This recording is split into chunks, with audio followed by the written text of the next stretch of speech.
reservation to women. This has been our article of faith. We have been fighting for it. We have been campaigning for it.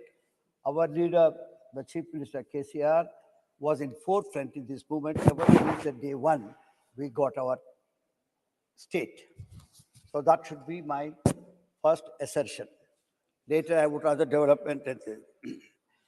Madam, the movement for women's movement and movement for the reservation has a checkered history. In 1920 in London, we had these things. Then we had in 1921, 17, when Sarojini Naidu went to Chelmsford Committee and asked for franchise.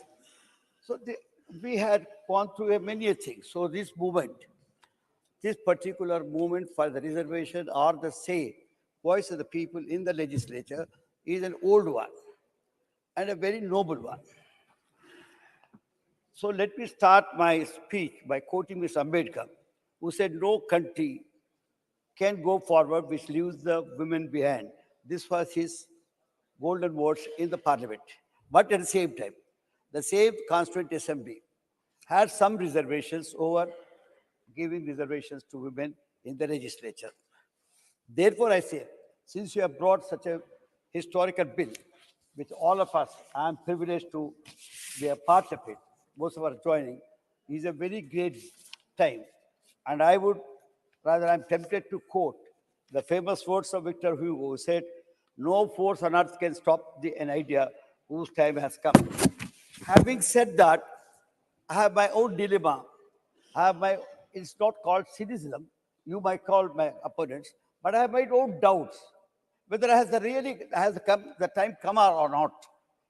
Because the entire process that you are trying to talk to me today hinges on few conditions. The condition we could have really overcome, but yet we are insisting the name, as the very honorable member and respected member, Mr. Nadda, said, that we have to go through some kind of a legal process and constitutional process. I think most of us sitting here know the same legal concepts. We know the Constitution, we know the law, we know everything. 370 could be removed without looking into the Constitution or anything at all. You can do anything, whatever. When there's a consensus here, what is that we are asking? Two conditions they have put. One is census after the bill is passed. It is not census now. You could have, as well, I am trying to give you the alternative. You could have accepted the 2011 as a benchmark. Simple as that. This House could have accepted 2011, as we have done in many cases 2001. And immediately, that is tomorrow, you could have appointed some kind of a delimitation commission. I am telling you, delimitation commission is necessary. I totally agree with Naddaji. Yesterday, Home Minister said that in the other House. Delimitation is necessary because we don't want to do our own, which will perhaps be mistaken as discrimination. Good. I agree that you can't bring Hyderabad, take away from OLC and put anybody. I understand. I totally understand. You need not give the examples, but understanding it, I said, once you accept 211 as the benchmark, as the accepted census figure, then you can go and appoint tomorrow. Dr. Keshav, this side. Sir, tomorrow. I'm trying to tell you because they would tomorrow. Through me. I'm subject to their criticism. Not yours. You would never criticize me. But honorable members have to speak to the House. Thank you. While looking at the chair. I am only saying, I will try to improve my face and facial expression. No. Make it very pleasant. But please have it only through the chair. You would be giving us the impression that we are attractive enough. Good. Sir, thing is, the moment we have this kind of a census fixed and delimitation done tomorrow, so there is no need for much time to be taken. To say that they had looked into this, there is a legal process, don't tell us all that. That is only trying to avoid things. Sir, the bill speaks of reserving 1/3 seats for women in Lok Sabha and state legislature. But as I said, it hinges on these conditions, which could have been overcome.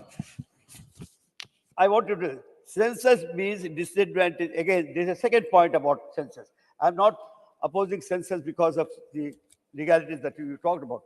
Census means disadvantage to southern states, including Telangana, where our population is usually lesser because we practice our, what you call, the family planning. Now, once that happens, in the census, our figures happen to be lower than others, and we stand to it. This has to be answered when you sit in the cabinet. Please look into this problem because you are trying to do this for all the entire country. So I want you to look into this also. Um, Another word that you have used, census effective after commencement of the bill. What I'm asking you to do is accept 2011 as benchmark. It is not there. The bill makes it sure the census commencement of the bill effective, the census effective after the commencement of the bill. That is to say, first census have to be conducted after the bill is passed, which have done after 12 years as far as the last experience is concerned.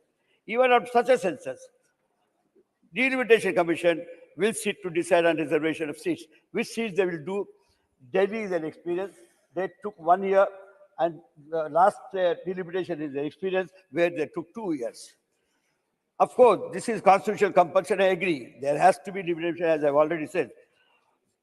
Thus, if I work it out, the publication of this bill, then census, then delimitation, then the people's opinion, all this, when I work it out, I don't want to give the details, it works out to 2030, not 2029. That means this 24 you are missing, next 29 you are missing, then you are getting into 31. As far as the bill is concerned, as far as the, well, so that is why I said, why not accept the same thing? Sir,